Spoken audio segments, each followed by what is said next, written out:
The pandemic is like an X-ray machine that reveals inequality, the United Nations said. It shows the cracks in society that turn an inconvenience for some into a life-altering setback for others. Few know those fault lines better than Gayle Smith. She's currently the president and CEO of the One Campaign, an organization founded by U2 lead singer Bono that aims to end extreme poverty and preventable disease by 2030.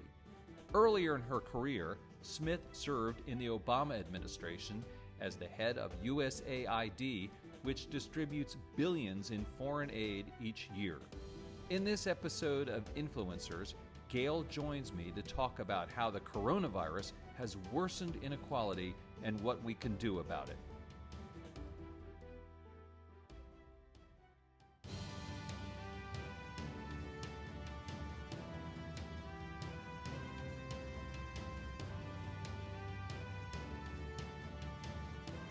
Hello, everyone. Welcome to Influencers. I'm Andy Serwer, and welcome to our guest, Gayle Smith, who is the CEO of the One Campaign, an organization seeking to end extreme poverty and preventable disease worldwide. She is also the former U.S. Agency for International Development head under the Obama administration. Gayle, great to see you. Great to see you. So I know people have heard of One, but sometimes I think they've heard of One because of Bono and because of the public campaigns that you do with products. So could you tell everyone exactly what One does, please? So we're called the One Campaign because basically what we do is we run campaigns, some of them global, some of them in individual countries, to try to seek one of three things.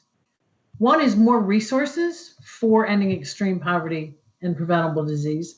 The second is policies. There are a lot of policies that make a huge difference on the ground. And the third is to mobilize and engage citizens because we believe, and we've seen it work with the One Campaign, and I've seen it from both sides now as the president and CEO, but I served in two administrations where I was on the other side of it, that when citizens are organized, have a smart ask, put some bold advocacy behind it, they can affect change. So we run big change campaigns. Think of a political campaign without a politician. Right. So how are you connected to other NGOs, Gayle, and where do you sort of fit in, say, with the Gates Foundation or just, there's myriad other organizations, right? Myriad other organizations, and we work with a huge number of them. I think one important difference is that many of the large NGOs around the world run actual programs.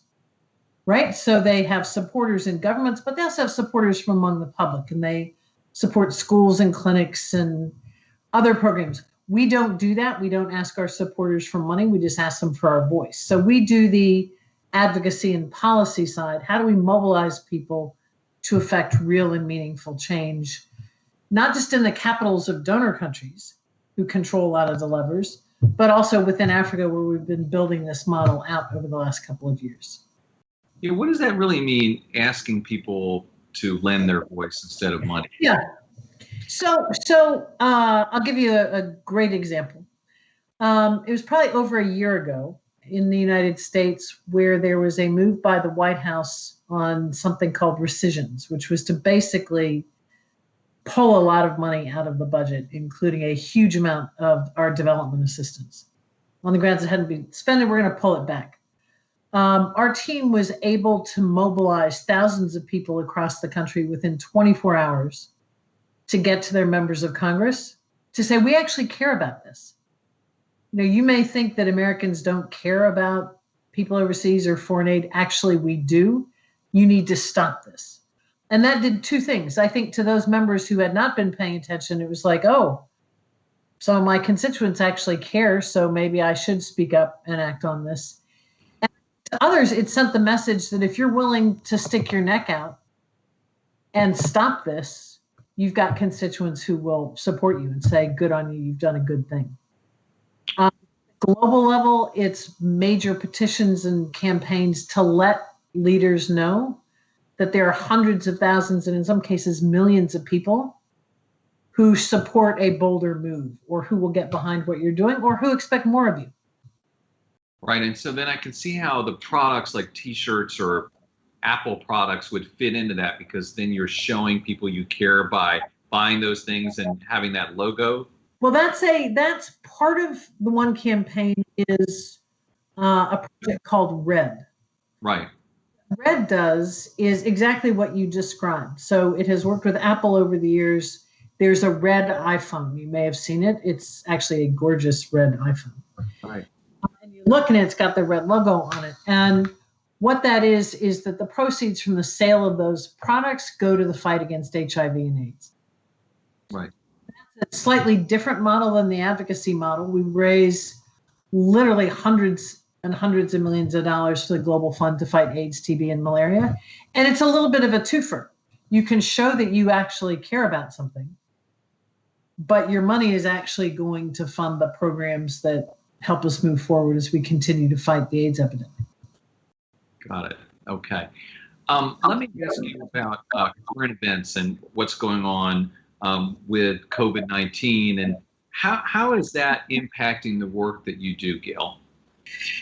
Dramatically. I mean, you said at the top, our mission is ending extreme poverty and preventable diseases. Because of the impacts of this pandemic, which, right, we're seeing everywhere in the world, it's having a huge economic impact.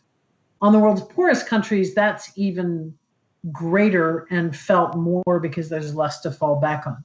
So we're looking potentially at the first increase worldwide in poverty since 1998. In other words, since 1998, we've made steady progress in reducing extreme poverty every year. That's about to go in the reverse. The economic consequences of this are massive. Imagine this. In Africa, in tourism, for example, a hugely important sector, $55 billion has been lost in the last 3 months alone. So everything that we have fought for, that people in these countries have fought for and worked hard to achieve, all of that progress is at stake. On the preventable disease side, well, it turns out COVID-19 is actually a preventable disease.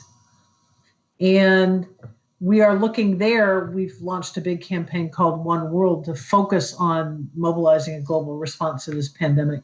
There are ways to end it, which we need to do urgently given its impacts, but there's also the risk of it eroding other gains in the global health field. There's a diversion. There's a big, huge emergency. We can't afford to see a decline in vaccines. We can't afford to see resources shift away from steady progress against AIDS to go to this. So how do we both fight the virus on the preventable disease side, but also protect the gains of the last 25 years? Wow. I mean, when you're confronting someone like this as the head of an organization or a campaign like this, I should say, how do you begin to focus and even sort of deploy your assets and your resources? So we work in a number of ways.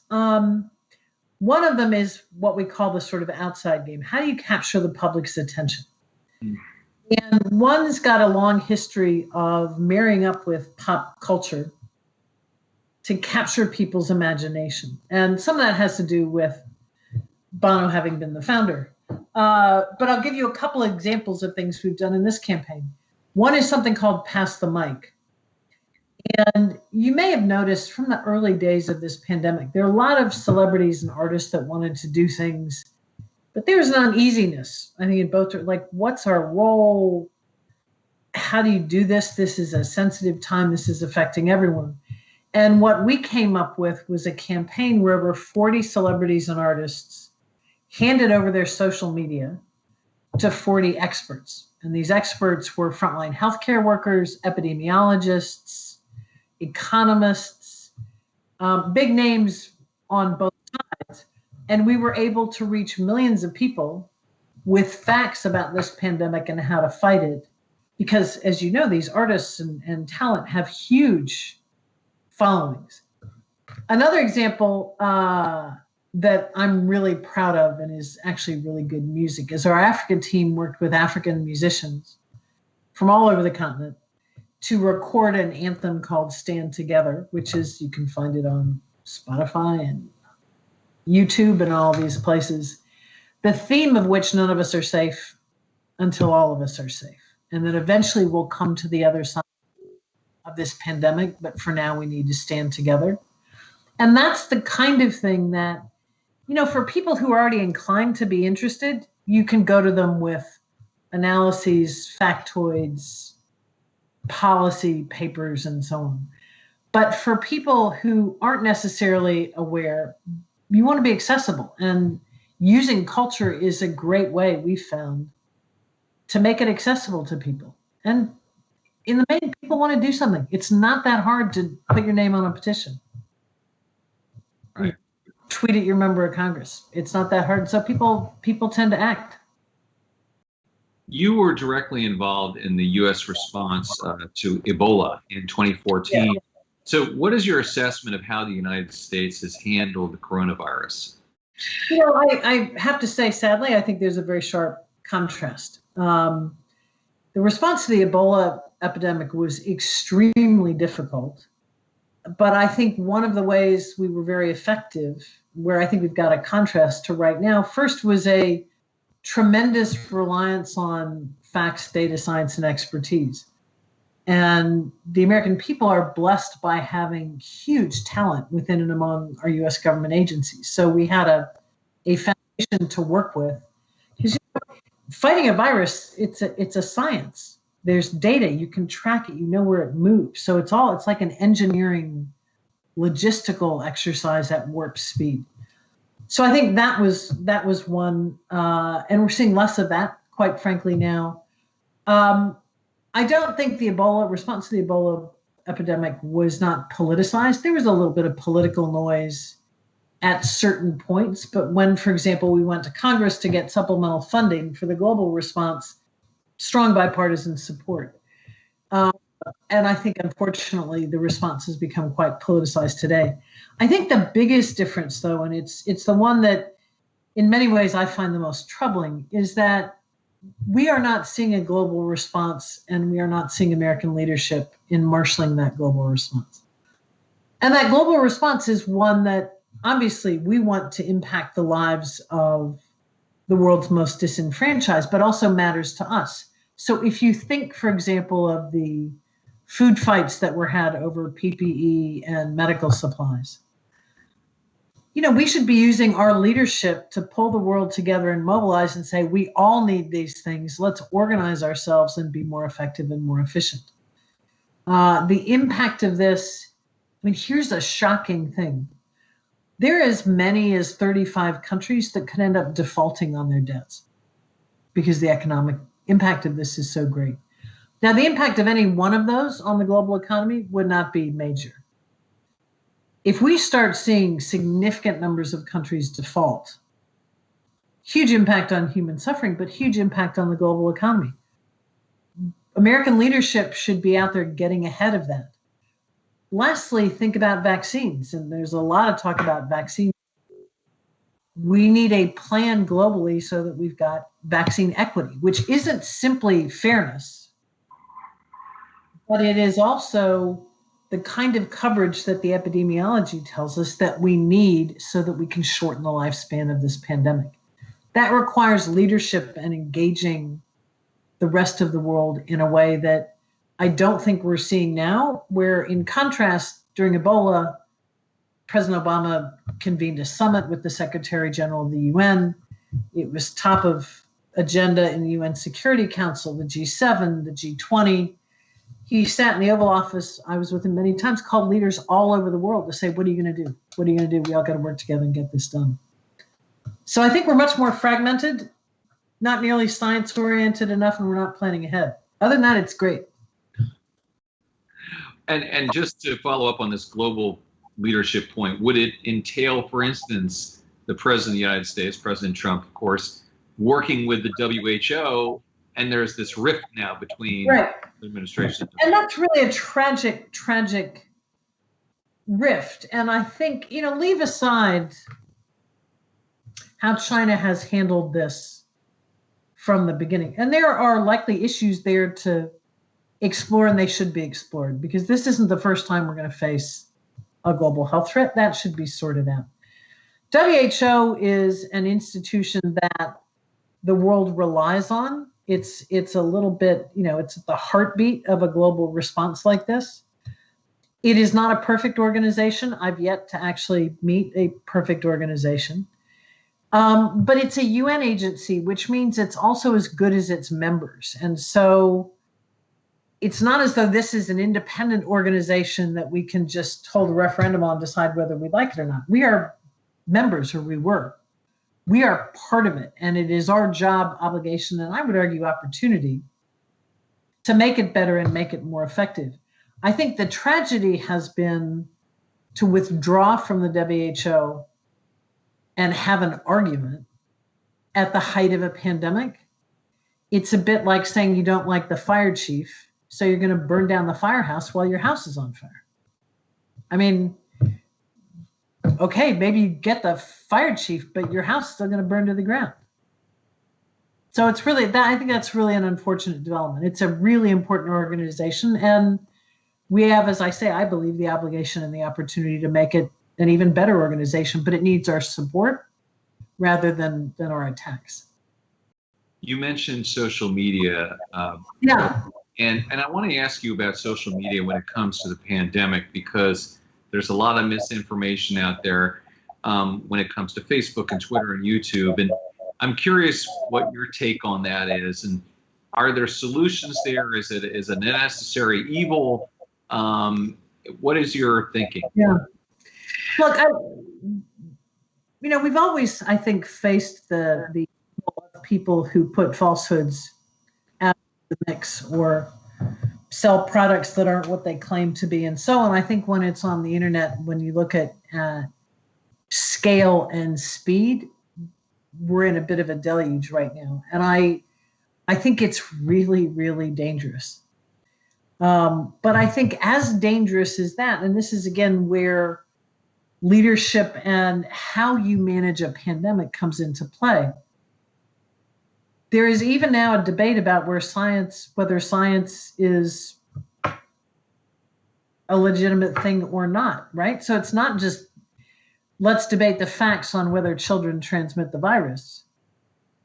Let's debate whether science really has anything to do with this. And I think there's been a discounting of science when, again, my experience in the Ebola epidemic, I worked for a long time on HIV and AIDS. Science is our friend.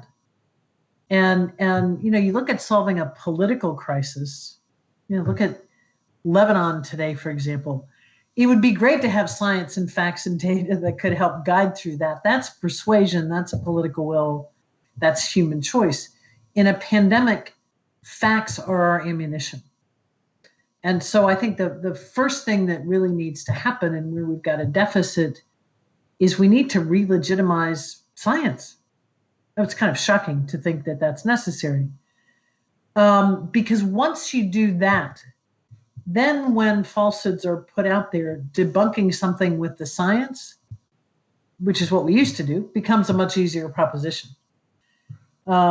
So I can't believe it's a necessary evil, because I think it is wildly destructive. I think tragically, the lifespan of this global pandemic is being extended by this kind of back and forth nonsense and disinformation.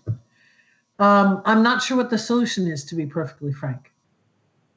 Right now, the solution kind of seems to be everybody passing the hot potato around and nobody stepping up and saying, all right, we all got to come together and solve this. Because again, I think the last thing anybody wants to do is let's make sure this pandemic lasts a year or two longer than it needs to. Not a good plan. Right. Switching back a little bit to the global impact and also the national impact, there's talk of tens of millions of Americans facing food insecurity here. And then, so I want to ask you about that, number one. And number two, I want to ask you about wealth inequality in the pandemic and whether it's exacerbating that, Gayle.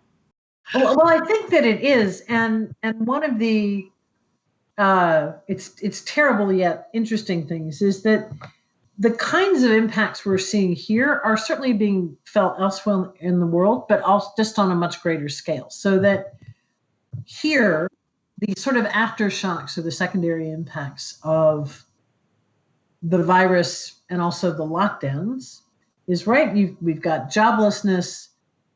We've got people who can't move. We've got disruptions in markets and transportation, therefore increases in hunger. People have less money. They're less able to get the food that they need. We're seeing that on a much greater scale in the poorest countries in the world, where we're looking at a doubling of the levels of world hunger. Like, huge. So it's the same issue. It's on a very, very different scale. And I think that we are likely to see an exacerbation of economic inequality through this, because, the way this works is that if you are fortunate enough to have a home and a job and some savings, when there's an external shock like a pandemic, you've got something to fall back on. And you may not want to start spending your savings, but you're not going to end up on the street. You're not going to end up hungry. When you are living on the edge where you don't have savings in a really poor country, you may already be hungry, and an external shock like this hits, you're thrown even further into hardship. And so when I reference, for example, an increase in extreme poverty for the first time in 22 years, that's in essence means a wider gap across the wealth spectrum. So I think tragically, now the other side of that coin is, by exposing these inequalities, one hopes that people are seeing what these inequalities are in a way that maybe too many have ignored for too long. And we can seize the opportunity to say, wait a minute, this isn't working. If people are that vulnerable, whether it's here in the United States or in Southern Africa, that's not tenable. Yeah, let me ask you about that, the other side, Dan. I mean, you deal mostly with the people on this side of the coin, but you also deal with celebrities and wealthy people and billionaires. Gayle, what do we do with the billionaires? They're getting richer and richer at the expense of all the rest of us. Some of them pitch in and help. Some of them don't. Not everyone's Bill Gates. What do we do?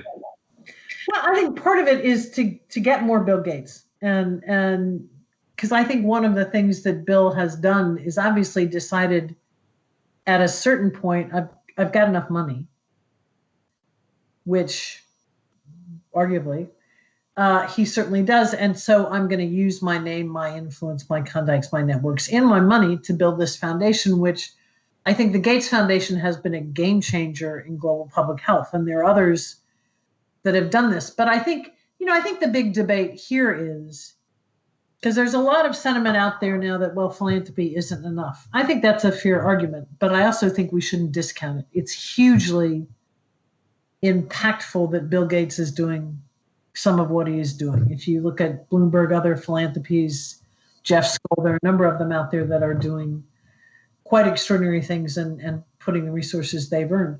I think the other question becomes, do we have a system that does two things?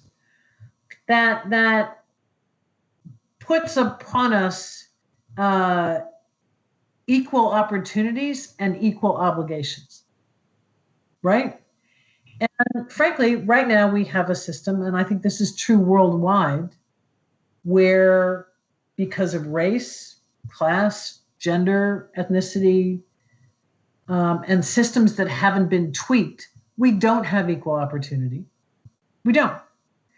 And we also don't have equal obligations, because frankly, if you've got a lot of money, you can find all sorts of ways to meet your obligations. Now, some people do that, I think, in a very principled way and very wisely. There's some, there's all the stories about no tax ever paid here or there and those kinds of issues. And I think we've got to think in terms of, again, what's equal opportunity, but also what is equal obligation.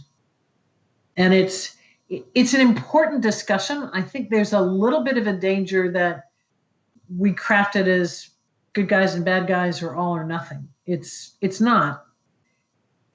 But it's one of the ways I think we got to level the playing field. Because fair is fair. And a lot of what we have right now around the world isn't fair. Right. Let me ask you about you, Gayle. You were a journalist, God love you, for many years. Yeah. You were a freelancer. I think you worked for the AP, the Globe, Reuters, BBC in Africa. So where did you grow up? How did you get into that? And how did you shift into the public policy world? Yeah, really. So I grew up in Columbus, Ohio. And I was very fortunate. I grew up in a healthy, really supportive, safe family. So, I was one of those people that went off into the world with a level of confidence that comes from that kind of upbringing. And I traveled to Africa after college, took a detour on my path, and basically broke up with a crummy boyfriend and kept going. And what I discovered, and the thing that led to my being a journalist, and it was a bit by chance. I mean, I took the risk and contacted some outlets, was that here I was well educated, reasonably worldly, and there were all sorts of things going on that I had no idea about. And I felt like these are stories that need to be told because people need to know that these things are happening. Because in some cases they were affecting the lives of real people, but also the world isn't just Columbus, Ohio, or the United States, right? It's a whole rich planet out there. And that I was lucky. I was a freelancer. I was a stringer. I cannot claim to have made massive amounts of money. I can claim to have learned a lot and had the luxury that I think journalism provides, is that you get to go seek stories and tell them. Fantastic. Anyway, I lived in Africa for quite some time, and the way I got into public service was I was contacted by the Clinton administration shortly after he was elected, asking whether I would be interested in serving in the administration. And to be honest, this was in the olden days. This was a fax. I thought somebody was messing with me. I was like, yeah, right. Sure. And then another fax came, and I spoke to them. I didn't take the first thing that was offered, which is, I didn't live in Washington at the time where, you're supposed to jump. Anyway, I ended up going into that administration, and I am so glad that I did, because I think public service is an extraordinary thing to see how your government works, to try to make it work more effectively, to realize that our government is as good as the people in it, and our government is made up of citizens. To see, and then again in 8 years in the Obama administration, the extraordinary caliber and dedication of our career government civil servants and foreign service officers, it's a great thing. I think more people should seek to do it. It was wonderful. And we both knew Michael Elliott, your predecessor at One, who tragically died. A great guy. And yeah. So tell us about how you got connected. Did Bono just cold call you and No, I had actually known him for a long time. We had some common roots in the Ethiopian famine in the 80s. And even before the One campaign was created, back in the days when he and others were working on debt relief, we connected then. And then when I was in government, both administrations, I was often the object of the One campaign, right? They would be saying, we want to see this, we want to see this. So I got to know them well. And he, in fact, called me before we left office in the Obama administration, said, I have a crazy idea. Michael had tragically died, and he said, would you think about doing this? And I thought about it. From where I had sat in government, it was the most effective advocacy organization I'd worked with. And I wanted to be able to keep working on the issues I was working on then. So that's how it happened. That's how it worked out. It's kind of crazy, but it's fun and it's good, and I can keep fighting the good fight. So how much, I know you get asked this all the time, but how much is Bono involved, and Bobby Schreiber? Are they both active still? They're both on the board. They're both tons of enthusiasm for Red and keeping that going, and always new ideas on that.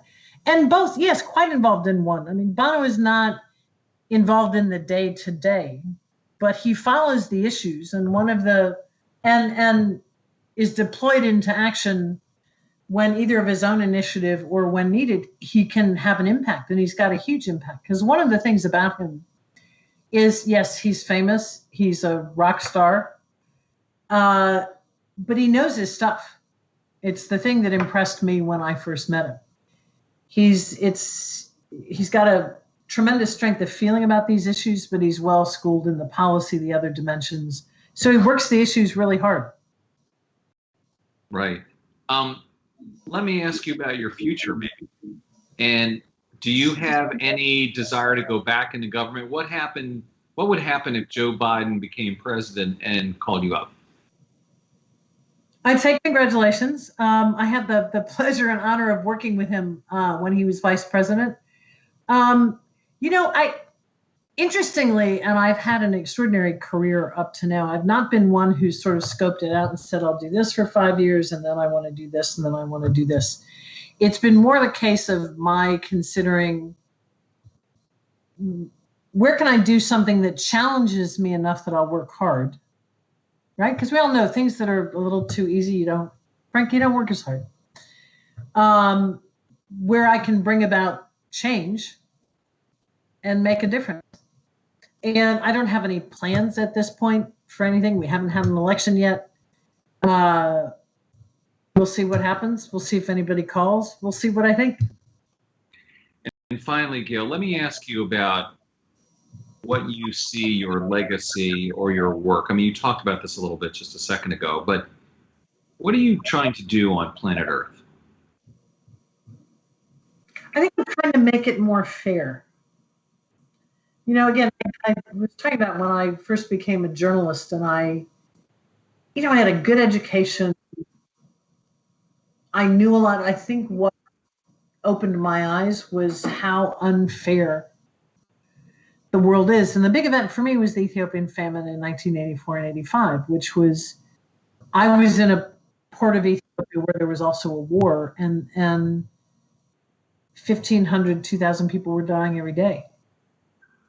Dead bodies and devastation, and then bombings every day.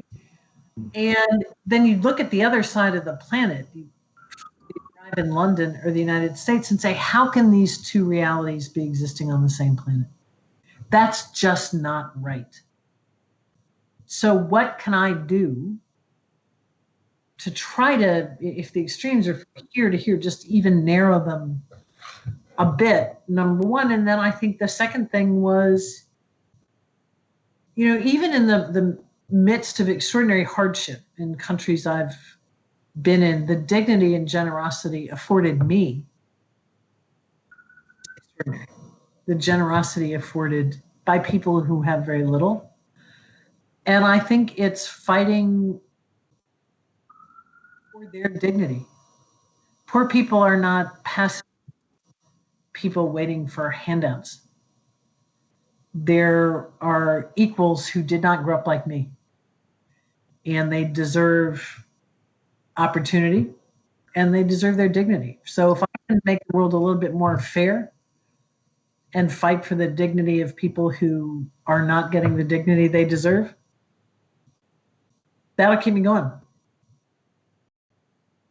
That's great. That's fantastic. Gayle Smith, President and CEO of the One Campaign. Thank you so much for your time. Thank you so much. It's been a pleasure. You take care. You've been watching Influencers. I'm Andy Serwer. We'll see you next time.